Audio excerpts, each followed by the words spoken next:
Well, welcome to Madison Church Online. I'm Stephen Feith, lead pastor. Glad that you guys are joining us. We've been in a series called Rediscovering Our Forgotten Ways, based on a book with a very similar title by Alan Hirsch called The Forgotten Ways, in which Hirsch, who is a missiologist, traces 6 factors that have been the lifeblood of Christian movements since the first century, and as recently has been discovered in places like China with their underground church. He calls this the apostolic genius, or mDNA. Essentially, what is your missional DNA? And DNA has the key to life. And so he says in all of these movements, the key to life are these 6 factors. And these 6 factors, which are also our values at Madison Church, are as following. Jesus is Lord. At Madison Church, we value, we believe, we practice that Jesus is Lord. It's not just something we declare that we believe, but rather it's a commitment to submitting every part of our lives, our minds, our bodies, and our spirits to Jesus' Lordship.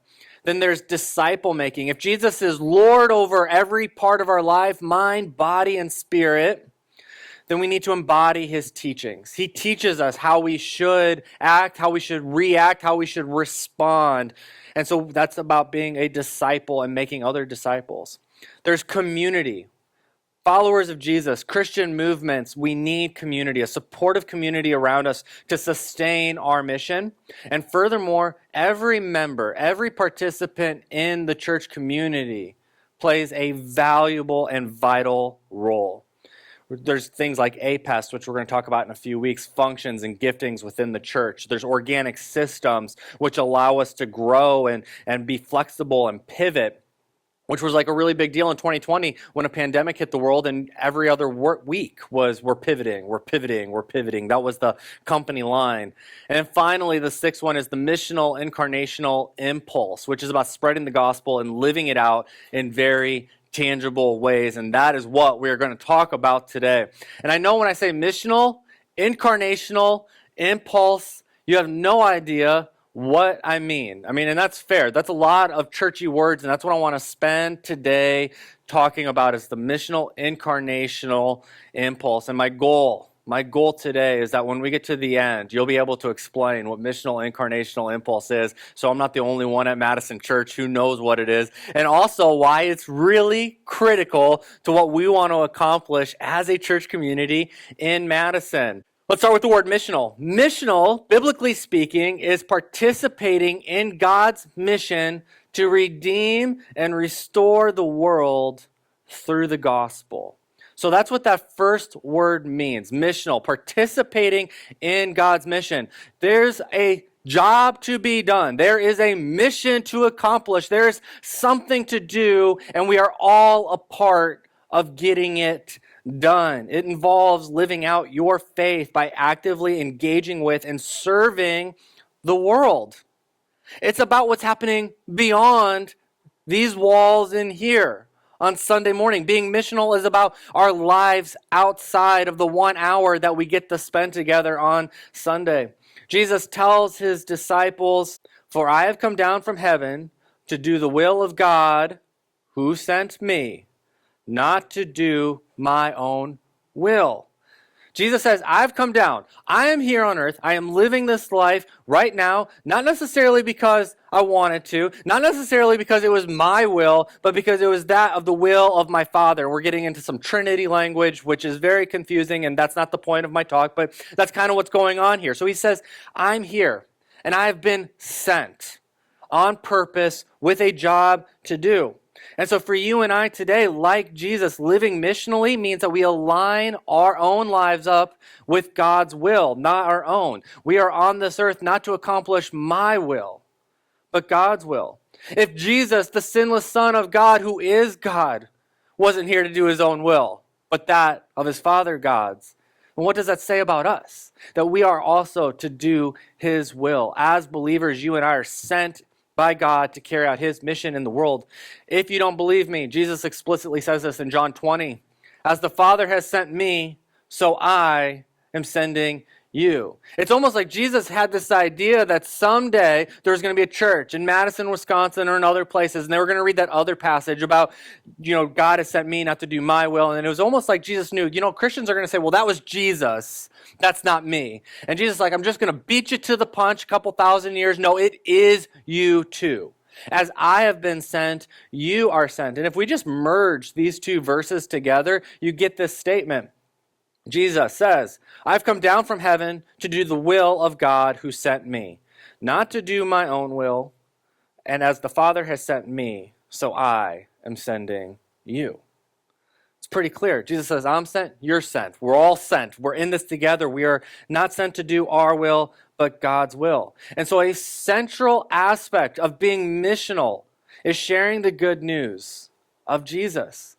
That's central. We don't just have this news inside of us that, it changed my life and it's great, and then I'm not going to share that with anyone. As Jesus was sent, Jesus went around and he proclaimed who he was unapologetically. He invited people in his life. He had best friends, Peter, James, John. He had 12 disciples. Those were kind of like his circle of friends. He had followers, about 120 of them at the time of his death. But what we see is that he invited people in, but he also challenged them. It wasn't just be my buddy, but it was, this is who I am. I've come to seek and save. But being missional also means embodying God's love by loving other people the way that he does. Because sometimes I think that we just think that if I just go around and I stand on my soapbox or I post a lot about this is what I believe and you're wrong and I'm right and here's the new hot topic of the day that we're going to fight about and this is the Christian stance, we're missing a major aspect of being missional, which is to show God's love to the world. And not what we think God's love is necessarily like or what they deserve, but Jesus tells us explicitly, love others as I have loved you. So as we've experienced God's love, we're supposed to extend that to other people. Not just like, here's what I think you're worth, here's how I think you should be loved, but like, wow, think about how deeply God loves you. And to extend that to other people. That means we're going to have to advocate for justice. We're going to have to show mercy to the marginalized and oppressed. Those are things that are crucial to living a missional life. And a missional life is characterized by personal transformation. We talked about disciple making last week and submitting every part of our lives to Jesus. This is the result of that. When we agree, okay, I'm going to submit to Jesus and I'm going to follow in his ways, the fruit of that is living missionally. It's about what's going on beyond these walls. And the most explicit example in my own life, I think, I was trying to think of an example to share with you. I realized last week I didn't really share any stories. I don't think I shared any stories the week before, and maybe it's starting to sound too much like a classroom. But so wanted to share a story. The most explicit example, I was trying to think, how have I been missional in my own life? And it dawned on me this morning, I started a church. Oh yeah, that's right, we started a church. That was a very missional thing to do. And I remember it was born, we started Madison Church for a lot of reasons, but one of the things was how angry and angsty, honestly, I felt about the big C, capital C, Christian churches all over the United States. It seemed like all of these churches were more interested, more passionate about defending their traditions, or for developing finer points of theology that doesn't make a difference to anyone on this planet except them. And I remember thinking, just how many people my age at the time, 15 years ago, remember thinking, why do I have to check my culture at the door? Why do I have to change to come to church? Why? Jesus had no problem meeting people where they were at. He met them where they're at. He loved them enough to not leave them there, though. He wasn't like, hi, oh man, that sucks, see you later. He didn't do that. He said, come follow me, I will show you a better way. So why then couldn't Christian community, a bunch of individuals who claim to follow Jesus, mimic that? Just like he did. Why couldn't we meet people where they were at and say, hey, look, I know you don't got it all together. And that sucks for a lot of reasons. In some cases, very serious things going on. But come follow me as I follow Jesus, some of the vernacular from last week, right? And so we started a church because my roommate was playing a pirated Pokemon game. This is a true story. He was playing a Pokemon game he stole on his computer, and he was tired of me every day coming home and just complaining and being angry. He said, go start a church, be the solution. You know, one of those really inspiring things, except that it really was. I was like, yeah, I actually should do that. And so being missional in this sense, and you've all now been a part of that, it was about saying, look, the walls that we currently have, generally speaking, for the most part, are not missional. Even the churches that claim to be missional, they do this thing, it's called seeker sensitive. They're like, we'll tailor our church services so that seekers will be comfortable. But that's not missional. Jesus didn't plant a little tent and say, come find me here. Jesus went out into the world and he found people where they were and said, follow me. And so as a church community, our thing is to go beyond the walls, to find people where they were at and where they're at and go and journey with them. And so that's missional. I hope that some of that stuck. The next big word was incarnational. And being incarnational means embodying the presence, the love, and the mission of Jesus Christ by reflecting on his life and his teachings and engaging with the community. Being incarnational means embodying it. So we don't just say that we follow Jesus and we believe in Jesus, but we start to look like Jesus in our everyday lives, bringing his presence and love to wherever we find ourselves today. John writes, those who say they live in God should live their lives as Jesus did. He is not just our Savior, but he is our example. And so the incarnational approach to living this way is transformative. We embody Jesus' forgiveness, his grace, and his love. And it goes back to this idea, we don't just talk about it, and we don't just post about it, but we live it out in our everyday lives so our neighbors experience it, so our coworkers experience it. So the people that we're in close proximity with experience it. We embrace an incarnate love by showing sacrificial and unconditional love and by being present and engaged in the lives of others within our community. This is what Jesus did. God is not asking you to do something he himself did not already do. He's not saying, hey, be like me. But remember that Jesus became like us first to show us how it should be done. Reading John chapter 1 from Eugene Peterson's paraphrase the message, he writes, the Word became flesh and blood and moved into the neighborhood. We saw the glory with our own eyes, the one-of-a-kind glory, like Father, like Son, generous inside and out, true from start to finish. And the reason I really love this paraphrase is it really encapsulates the idea of what I'm trying to communicate, which is that incarnate ministry, becoming like Jesus and embodying that, it's about moving into the neighborhood.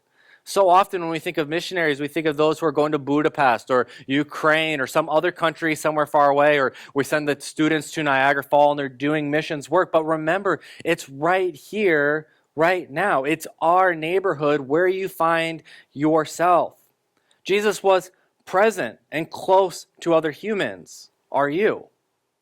Do your neighbors know you? Do they know your name? Do they know what you're like? Are they willing to help you out in a pinch? Or have you spent most of your time trying to avoid any sort of interaction with your neighbors? You put the head down, you come in and out really stealthy, you just wave. That's a missional opportunity. That's an incarnational opportunity. Jesus wasn't just a prophet, but he was God, and he was God in the flesh, and he had time for his friends, for his followers. He was available. He was present. And so being incarnational means that we also have to be present. We have to be able to give people our full attention. We have to be available and accessible. Let's not forget that Jesus felt things deeply. Who in your life do you feel things deeply for? Maybe if you're in a romantic relationship, you feel things deeply for them. If you have kids, you feel things deeply for them. But who beyond your immediate family? Who beyond church? In your church community, do you feel deeply for? If something bad happens to your neighbor, does your heart break for them like Jesus' heart breaks for them? If something bad happens to your coworker, Do you jump in and try to serve them like Jesus did? Or is it just the thoughts and prayers and a pat on the back and hope things get better? This is what it means to be incarnational. It is deeply, deeply challenging. Part of my attempt of being incarnational as a white church leader in Madison has been to work with Nehemiah, the nonprofit organization in town, to go to these groups where I was invited in 2020 and 2021 to sit under black leadership with other white leaders in Madison who were leaning in. And the idea of submitting ourselves to black leadership wasn't to talk in as much as it was to listen. We don't have all the answers. We need to stop acting like we have all of the answers, and we need to listen to what is going on. And this was an incredible, life-changing opportunity for me to sit here and to listen. And then I would throw out ideas. Well, what about this? This is kind of what I think. And to be able to hear feedback from these leaders in live time for me. Every day I left that meeting, I had like an intellectual hangover for the next day and a half because I was so deeply challenged, because how they saw the world and experienced the world was so different than how I did. And not in a negative way, but just truly in a different way. My journey for understanding and growth went far beyond protests and marches and social media posts, although I participated in some of that. But it was really an opportunity to build relationships and to lean in to those around me. It was a safe place to ask those questions and confront thoughts I had that I did not know needed to be confronted.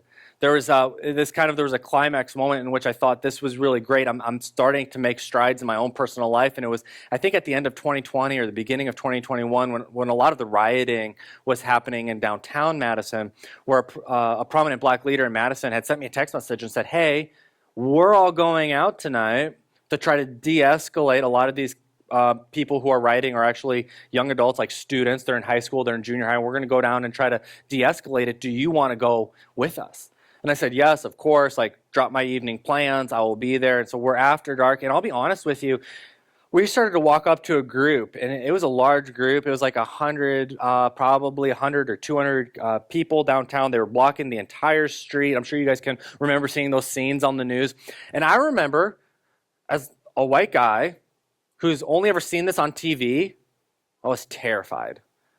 I mean, what I would say, like jokingly, was it was like walking into a scene of the Purge movies, if you've ever seen those. That's how I felt. I was like, oh my gosh. And then there was all of these other black leaders. They were like, nope, we just walked right up and we started talking to them. And what I came to find out is, like, they're just kids and students, and they're real sad and pissed off about what's going on in society. And we went there and we just sat and we listened. And then eventually we're all like sitting in the road. I think it was East Johnson Street. I mean, this is a big road downtown. We had the whole thing blocked, and we're just sitting and we're listening to them all. And then eventually at the end, they all just like, all right, let's, we'll go home now. And it was amazing. And we ended up doing that all night. And I remember thinking, like, okay, here was my experience, right, as a white guy. When I saw groups like this, it was only on the media, social media, TV, and thinking, oh my gosh, I'm going to die. My experience couldn't have been further from the truth. And I needed that kind of confrontation. This is incarnational ministry. It's putting yourself in places that Jesus would have gone. And you better believe Jesus would have gone to these places. He was an inclusive God. And so as a church, Madison Church, we have to be committed to incarnational living. We still partner with Nehemiah. We give them not just financial support, but we try to support the different events that they have going on. There's an event every week on Thursdays, because I said we planned this together, actually, me and the other guy who originally led this group.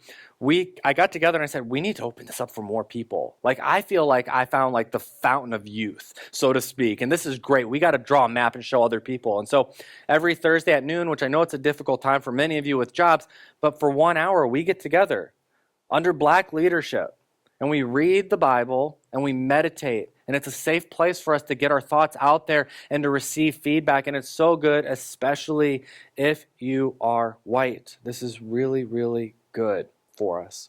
So that is incarnational ministry, not just a theory, but how it lives out in practice in my own life. So you have missional, we are sent. We have incarnational. We are sent to be like Jesus, into the places Jesus would go. What is an impulse? Well, that's probably the one you knew the most. An impulse is a sudden, strong, unreflective urge or desire to act.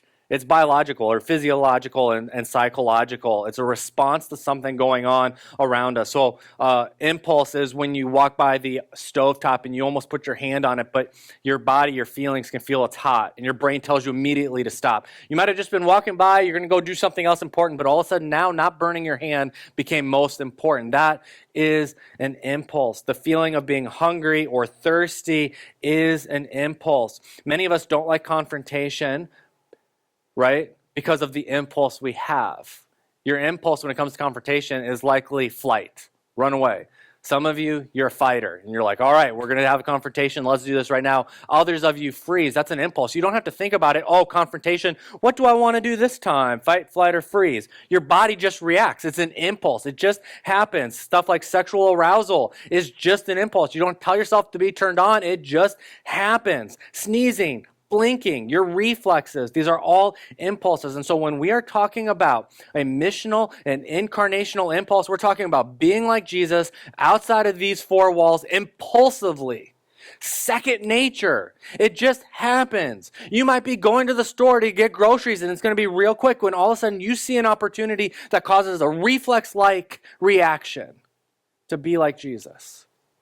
And you see something that just gets you knocked off your feet.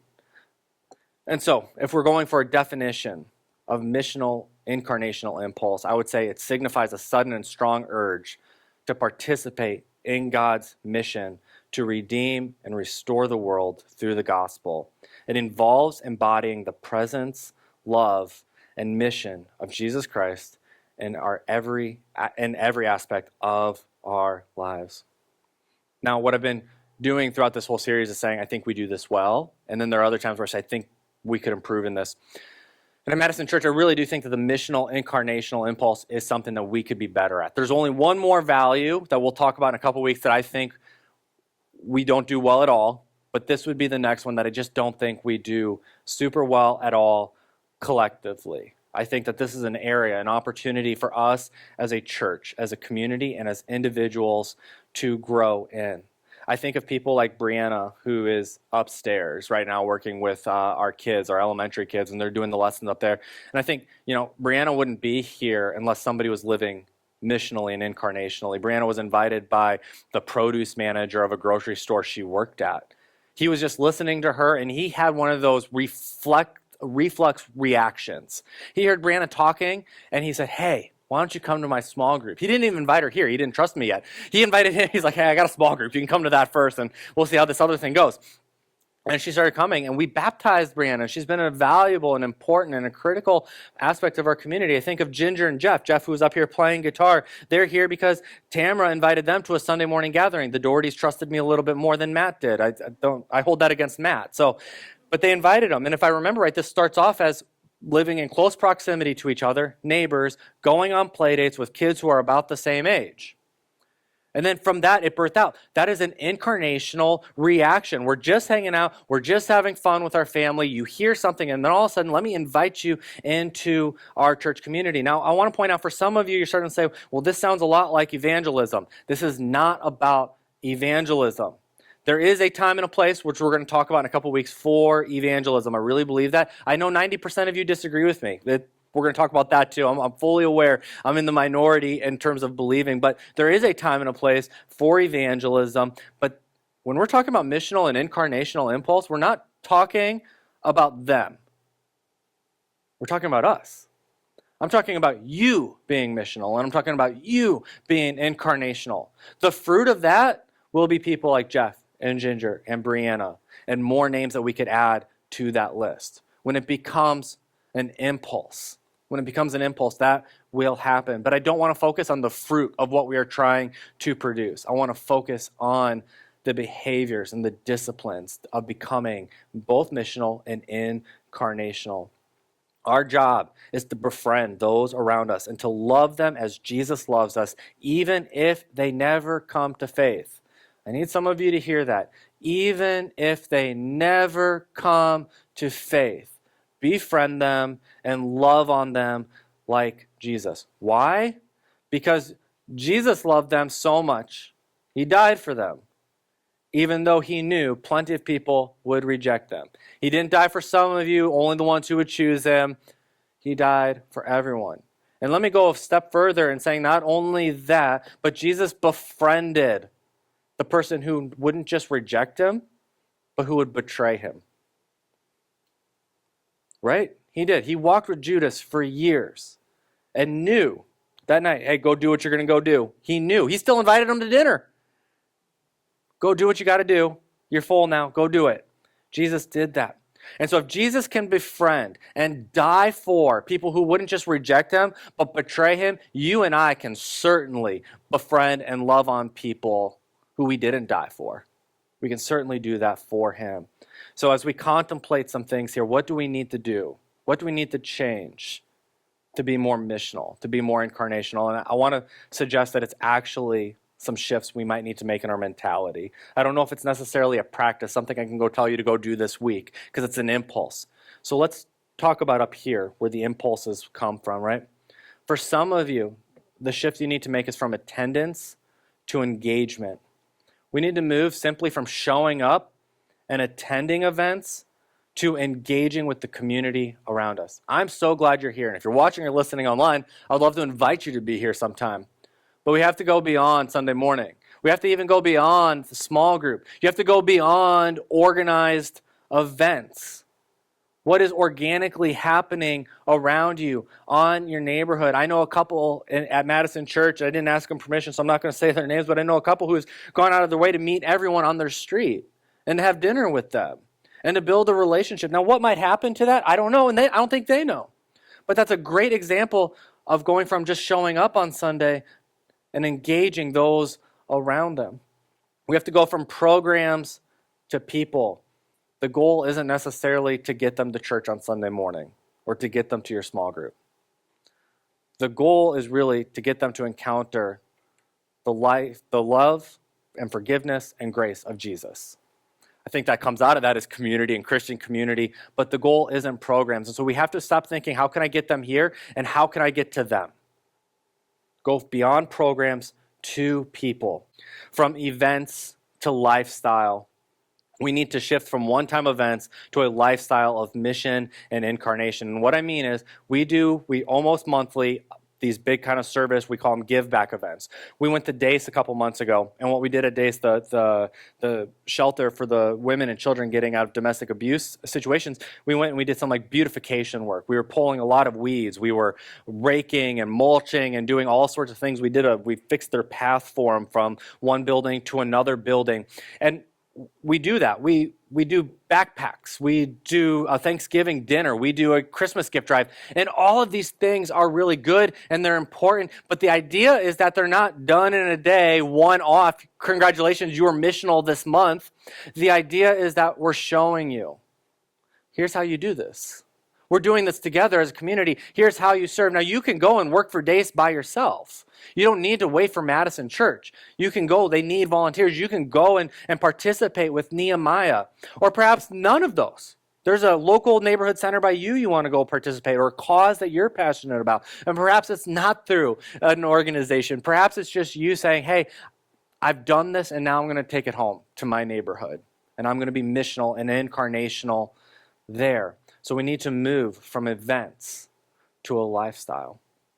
And so as I wrap up and close it now, as we go into communion, what I want to ask you to do is really to reflect, and we'll leave the shifts up on the screen if that's possible, but which of these shifts do you think would make the biggest impact in your life? Not necessarily what's the easiest, what's the quickest to get done today, but which of these do you feel like God is telling you, hey, you really like to hang out here, but I've got so much better for you here. If Jesus is the Lord of our life, it's not just a declaration, but it's a commitment. Then we follow in his ways. We become disciples who make disciples. At which point, as we become disciples, we live missionally and incarnationally. And if we're going to live missionally and incarnationally, we need community, which is what we'll talk about next Sunday.